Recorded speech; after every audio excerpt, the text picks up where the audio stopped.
Sekarang kita akan meninjau interferensi pada tiga celah yang terpisah sejauh D.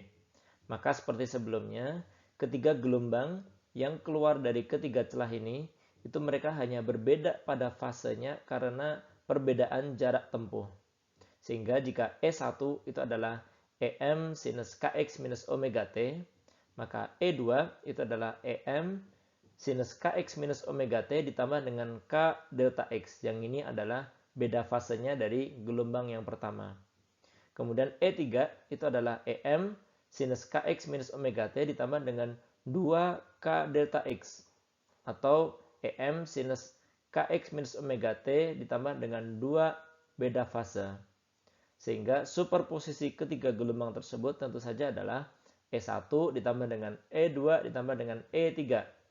Atau kita bisa tuliskan ulang sebagai superposisi antara gelombang pertama dan gelombang ketiga ditambah dengan gelombang kedua. Dari superposisi gelombang pertama dan gelombang ketiga, kita bisa dapatkan sebagai 2EM cosinus delta V sinus KX minus omega T ditambah dengan delta V, karena beda fase antara gelombang pertama dan ketiga ini adalah 2 delta V, ditambah dengan gelombang kedua yang besarnya itu adalah EM sinus KX minus omega T ditambah dengan 2V. Sehingga kita dapatkan resultan yang besarnya itu adalah EM 2 cosinus delta V ditambah 1 dikalikan dengan sinus KX minus omega T ditambah dengan delta V. Ini sekarang ini adalah amplitudo dari superposisi gelombang kita. Kita juga bisa gambarkan menggunakan pendekatan fasor untuk menunjukkan ini gelombang pertama, kemudian ini gelombang kedua, kemudian ini gelombang ketiga, yang masing-masingnya itu berbeda fasa sebesar delta V. Maka resultan gelombang superposisi ketiga gelombang itu memiliki tetapan sudut Kx dikurangi dengan omega T ditambah dengan alfa. Dan kita ingin menghitung berapa besarnya amplitudo ERM ini dan berapa besarnya alfa. Namun, karena garis hitam resultan ini sejajar dengan garis merah gelombang kedua ini, kita bisa lihat bahwa alfa itu besarnya adalah delta V. Kemudian jika kita gambarkan ulang trapesium ini, kita bisa lihat bahwa amplitudo ERM ini besarnya adalah EM, amplitudo setiap gelombang, ditambah dengan 2 kali EM cosinus delta V. Sehingga kita dapatkan bahwa amplitudo ERM itu adalah EM dikalikan dengan 1 ditambah dengan 2 cosinus delta V.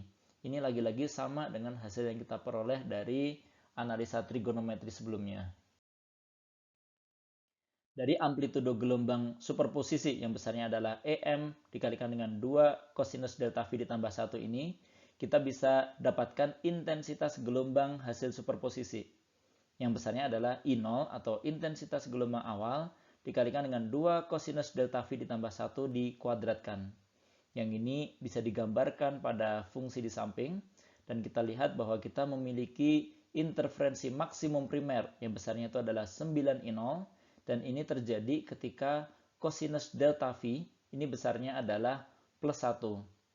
Kemudian selain itu kita juga memiliki interferensi maksimum sekunder yang besarnya itu adalah I0.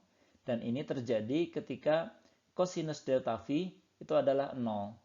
Kemudian tentu saja kita juga memiliki intensitas minimum yang itu terjadi ketika cosinus delta V itu sama dengan minus setengah.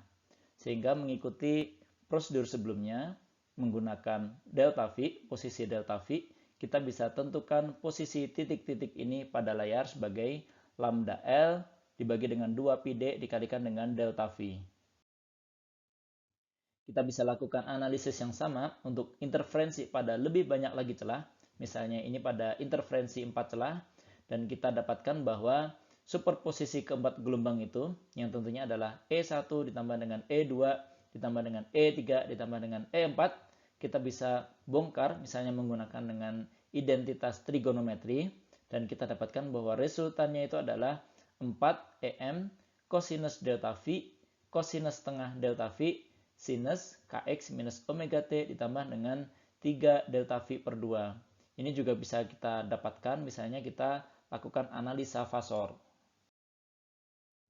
Sehingga pada kasus 4 celah ini, di mana amplitudenya itu adalah 4 EM cosinus delta V cosinus setengah delta V, kita bisa dapatkan intensitas gelombang hasil superposisinya itu sebagai 16 I0 atau intensitas gelombang awal dikalikan dengan cos kuadrat delta V cosinus kuadrat setengah delta V yang bisa digambarkan seperti di samping, dan kita lihat bahwa terdapat interferensi maksimum primer dan dua buah interferensi maksimum sekunder di antara dua interferensi maksimum primer.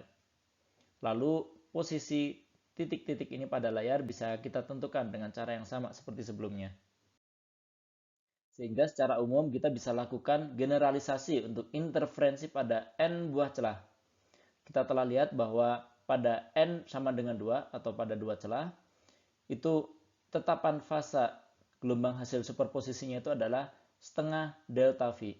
Kemudian pada saat N sama dengan 3, kita dapatkan bahwa tetapan fasanya adalah delta V atau 2 delta V per 2. Kemudian pada saat N sama dengan 4, tetapan fasenya adalah 3 delta V per 2. Maka kita bisa bayangkan bahwa pada saat N sama dengan 5, tetapan fasenya itu adalah 4 delta V per 2, dan seterusnya. Sehingga secara umum jika terdapat N buah celah, maka kita bisa dapatkan bahwa tetapan fasanya itu adalah N-1 per 2 delta V. Kemudian amplitudenya bisa kita dapatkan baik dari trigonometri maupun fasor. Dan kita lihat polanya adalah di samping interferensi maksimum primer, maka terdapat N-2 buah interferensi maksimum sekunder.